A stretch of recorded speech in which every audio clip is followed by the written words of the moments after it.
I only had one cookie because I was working late and really hungry. For that, my manager docked $100,000 from my commission. She jabbed a finger in my face, her own turning purple with rage. Don't get cocky just because you landed that big account, Leo. This is a place of business. If you want to eat, go home and do it, she shrieked. The company has a clear policy against snacking at your desk. You broke the rule, and you knew exactly what you were doing. That makes it worse. So that $100,000 commission from the pies contract, it's gone. I just looked at her and said flatly, fine. Then I leaned back in my chair and started doing absolutely nothing. That's when she really lost it. Miranda Thorne was livid at my nonchalant attitude. Leo, you will write a formal apology, and you will read it aloud at the all-hands meeting. I watched her face flush a dangerous shade of red, my own fists clenching under the desk. Then, just as calmly, I said, okay. My colleagues stared at me, their faces a mixture of shock and disbelief. Miranda spun on her heel and stomped off toward the executive offices on the 23rd floor. I stayed at my desk. A few minutes later, a notification popped up in the company-wide chat. To all staff, Leo Vance of the sales department has repeatedly violated company policy. Following a review, management has decided to revoke his commission for the current month, totaling $100,000. He will also issue a public apology at the 2 p.m. all-hands meeting today as a warning to others. My coworkers shot me looks of stunned pity. Alex from the desk across from me sent a private message. Dude, Miranda's just on a power trip. Don't fight her on this. Just play along. It's $100,000. I smiled to myself. Playing along wouldn't work. This wasn't about a cookie. She wanted me out. She'd been coveting my position for a long time. When the old chairman first recruited me, he'd made it clear. No clocking in or out. Complete freedom to come and go, eat and drink whatever I wanted. The only thing that mattered was my performance. And in the sales department, I was a one-man army, pulling in half the company's revenue. The latest deal, a renewal of our $10 billion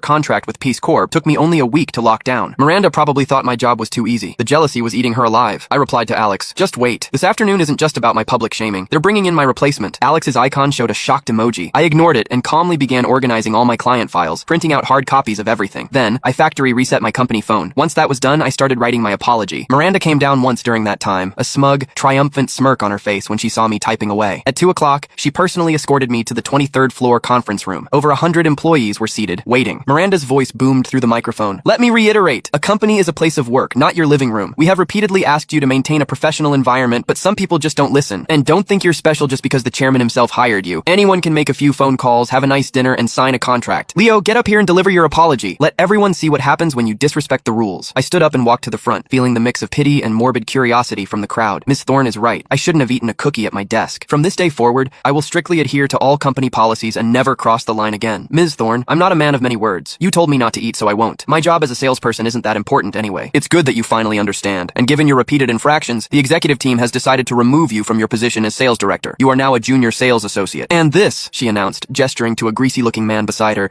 is your new director, Felix Thorne. Felix has an MBA from a top overseas university and will lead our team to new heights. A scattered, unenthusiastic applause trickled through the room. Miranda proudly presented Felix. I caught Alex's eye across the room. His face said it all. As a final blow, Miranda added, Leo, I want you to compile all of your client files and submit them for redistribution.